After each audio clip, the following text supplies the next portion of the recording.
All right. Representative Feist, would you like to move House File 4581 before the committee, and it is our intent to lay this over? Great. Yes, so moved, Madam Chair. Thank you. And I believe you also have an amendment? Yes, Yes. I do. And would you like me to explain the amendment? Yeah, let's make a brief explanation again. Yep. The subdivision one just said that the Minnesota School Boards Association will be developing this model policy. They are still going to do so, but we're not creating parameters in statute. Okay, So we just deleted that. thank you. Thank you. All right. Any discussion of the A1 amendment? Okay. Seeing none, all in favor of the A1, please say aye. Aye. Opposed? All right, the A1 amendment is adopted for your bill. All right. Thank you. Please proceed. Great. Thank you so much. And Representative Robbins and I worked on this together, developed it together, so we're co-presenting. As the mother of two middle schoolers, the question of technology in the classroom and cell phone use during the school day is top of mind. I figured I'd go to the experts in preparing this bill presentation, and here are some insights from my kids, who for the record do not bring cell phones to schools, but have many friends who do. My son described lunches where all he does is watch his friends play Pokemon Go. He was not complaining, but I am. He thought that was fine. Both of my children described kids constantly using phones during lunch, on breaks, and during class against the rules. My daughter said the first word that she thinks of when I say the word phones is distracting. And she described an app called Be Real that notifies girls to post a picture of themselves within 2 minutes, and how all the girls pull their phones out, even if it's in the middle of class, to take a picture of themselves and post it. Research has shown that access to cell phones in schools impedes learning, stunts relationships, and lessens a sense of belonging for students.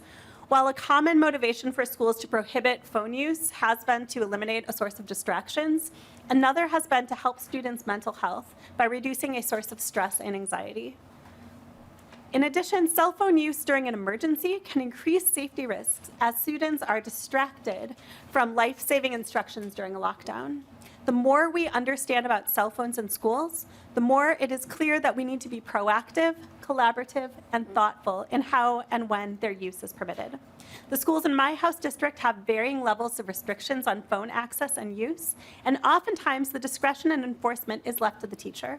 The goal of this bill is to ensure that all schools have a cell phone policy, and when the Minnesota School Boards Association completes its model policy, that there is a resource for examples and best practices that every school can learn from in developing their policy. And I will turn it over to my representative. Representative Robbins, if you would introduce yourself for the committee and please proceed. Thank you, Madam Chair, and thank you, committee members. I'm Representative Kristen Robbins, and it's been a delight to work with Representative Feist on this bill.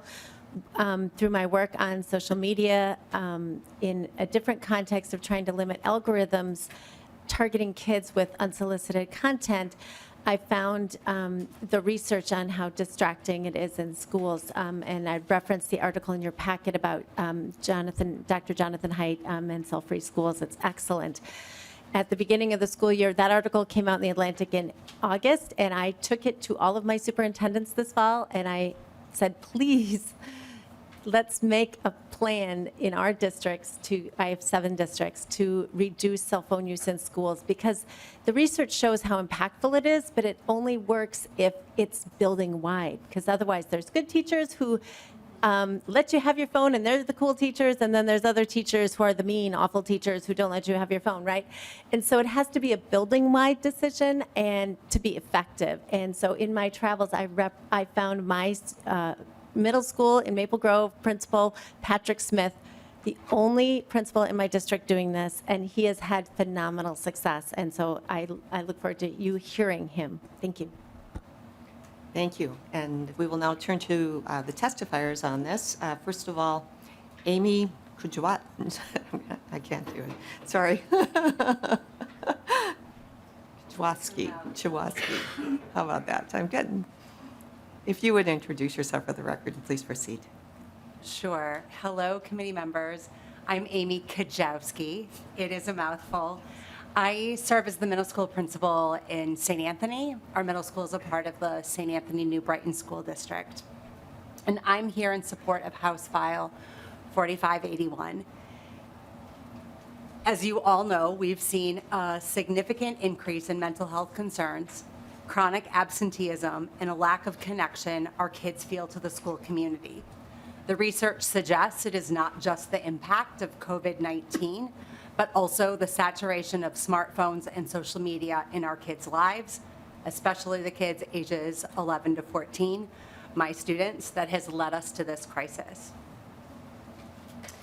At our school, St. Anthony Middle School, we went to an off and out of sight policy from the first bell at 8 o'clock to the last bell at 2:45.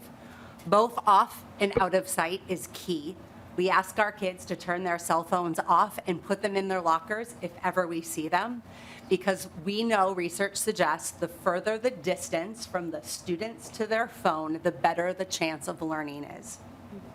It is key that 100% of my staff is on board.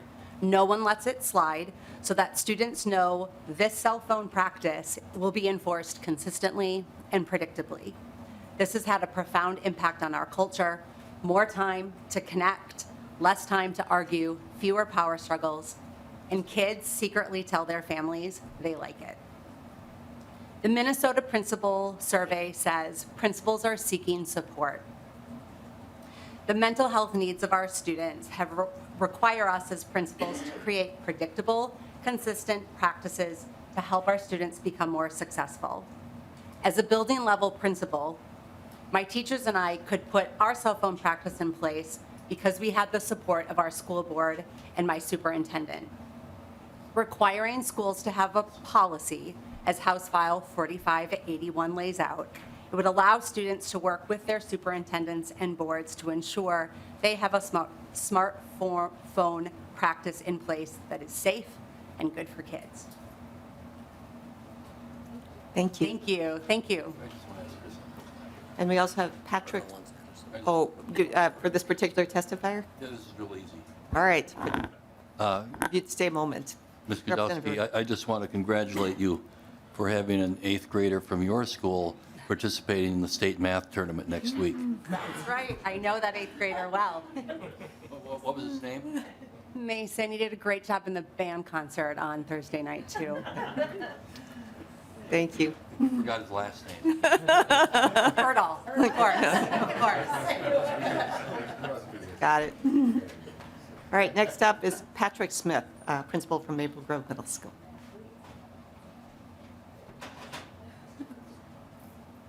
Please introduce yourself and proceed. All right, good evening, committee. Thanks for having me here. I'm Patrick Smith. I'm the principal at Maple Grove Middle School in the Osseo School District. All right, I'm just going to tell my story in kind of three chunks: the why, the what, and the how.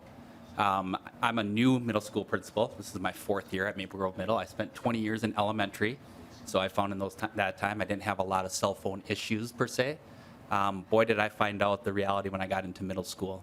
Taking a job over during a pandemic was a challenge in itself, but the why became very evident. Any issues we had with conflict, whether it was physical or verbal, anything that had to do with kids really getting in any type of conflict, we found to be 100% due to cell phones. Whether it was a post at home, somewhere on social media, videos being filmed, it just created a very toxic culture. And so we knew the why. The why was we needed to create a space that was safe, positive, and just a great environment for our students. So many conversations with my team, with my wife at home. We also have teenagers that we have gone back and forth on when do we allow them to have a phone. And we just said we needed to do something blunt. We've had a cell phone policy for many years, but there were a lot of gray areas. So we knew we had to change that. And so the what did we do? We came up with a policy within our school that was pretty specific and really easy to understand. Cell phones for no reason were allowed from 8:10 to 2:40.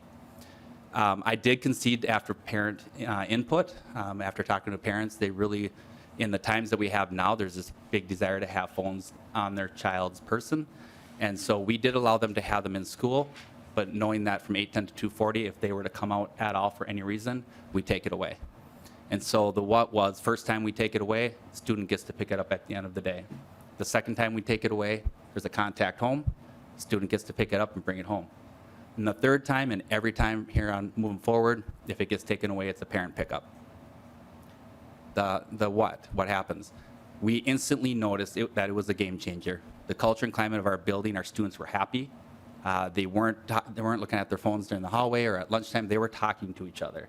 They were enjoying the time to be able to have that face-to-face conversation, because we spend so many times as teachers of how do we quiet kids down so we can get through content, that they don't have that time to socialize. And so we noticed instantly, just truly kids are happy. And that's what we wanted to see in our building of 1,600 students, to where they're interacting with each other. So it has been a very successful policy that we put in place. It's been well supported by our families and by our entire community. And our teachers love it, because the engagement that students have in class is incredible. There is no power struggle. We don't put our teachers in that position. If a student doesn't give up their phone, we go up to get it. We don't make them do that themselves. So thank you for letting me share my story. Thank you. Thank you for being with us. All right. Member discussion.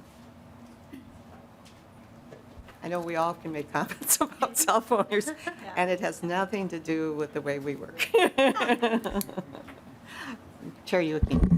Thank you, Chair Pryor. I just want to thank you both so much for bringing this forward. And I know you've worked with all the stakeholders, and that's why we have the amendment. But I have noticed over the years, sometimes just having a model policy doesn't mean anything if school districts aren't actually adopting that and taking action. So I hope this is just the start of the conversation, and I appreciate your work.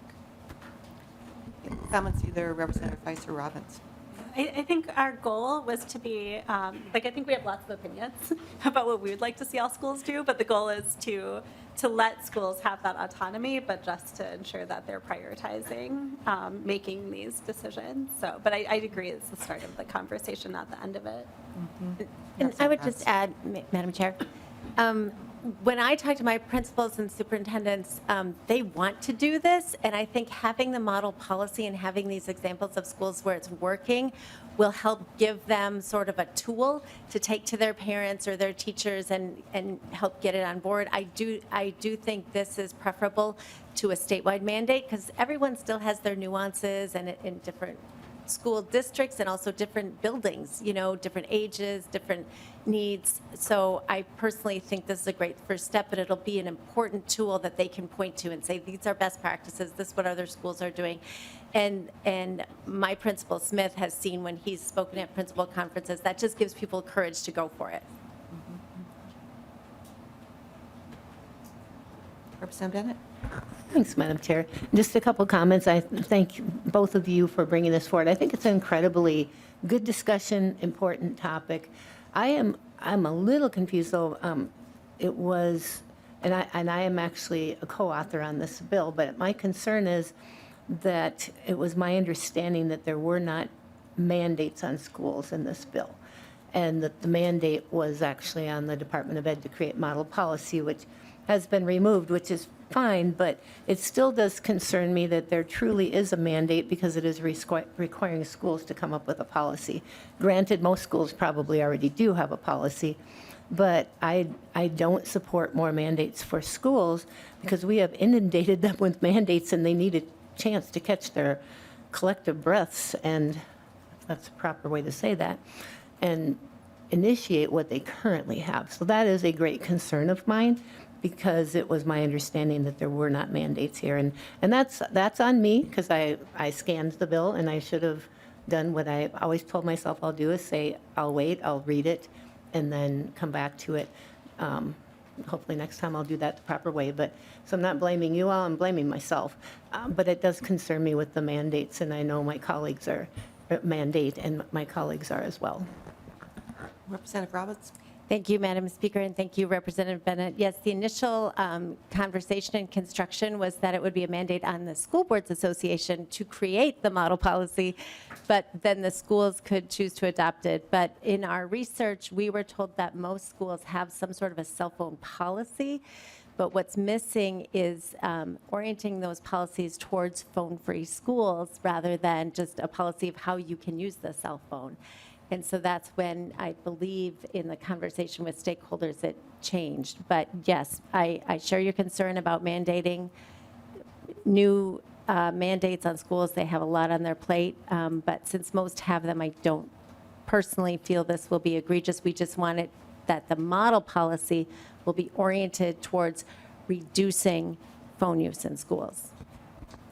Representative Feist. Yep, and I would also just say that we worked on this bill with the school stakeholders, so the Minnesota Association of School Administrators, the Minnesota School Boards Association, the Association of AMSD, Association of Metro School, or whatever, AMSD, the Department of Education, Education Minnesota, the Principals Association, both elementary and secondary, all kind of worked with us to develop this proposal. So they are supportive, so it's not, we're not mandating what they do. We're just saying, think about this and be proactive. So we'll quick, hard look at the language one more time as we move towards, we'll laying over now and then we'll see how it moves forward in the final bill, in a final bill. Closing comments. This is a really important issue. The couple of things I wrote down that our testifiers mentioned is just that 100% of conflict related in some way to cell phone use in schools, and that the goal, it just kind of broke my heart. It's just like we want kids to talk to each other. Like it seems like a simple thing, but that's the goal, is to make sure that these cell phones in schools are not disrupting their educational experience or their socializing and their growth as people. Thank you. All right. Well, thank you for the presentation, and thank you for bringing forward this bill and that we could have this discussion and hear these outstanding examples of how an effective policy is being used right now and what a difference it makes in students' lives. So thank you for bringing this forward and bringing your presenters with you. Thank you. Thank you. All right, and with that, Representative Feist renews her motion to lay over House File 4581 for further consideration.